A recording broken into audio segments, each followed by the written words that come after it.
let's go to citizenship, James McGrath. You know a bit about campaigning. So the citizenship ceremonies now have gone through who's invited and who's not invited and the weak excuses from the Prime Minister. But what about the fact that from November, the AEC is required to be there and hand out forms to sign you up, not just obviously as a citizen, that's been done, but to get you on the electoral roll as quick as possible? This just shows what the Labor Party are up to.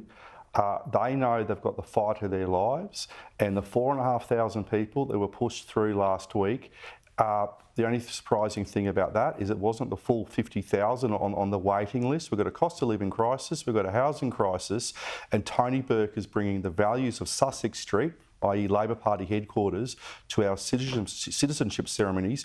He's diminishing and demeaning the joy of becoming an Australian. He's turning those ceremonies into something that's basically a de facto Labor Party branch meeting, and he should be ashamed of what he's doing. James, this says to me, though, they're playing the politics of every single vote.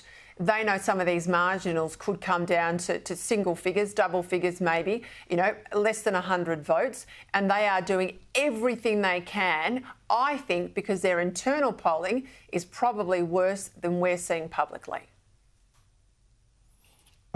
Totally, Peter. What you're seeing with the Labor Party and how they're spending money, not just over the last couple of weeks, but over the last few months, shows that they're going to try and buy the election, but also they're going to try and divide Australians by picking groups off against other people and failing to miss middle Australia, missing the cost of living crisis that's impacting all of us. The Labor Party is pure politics.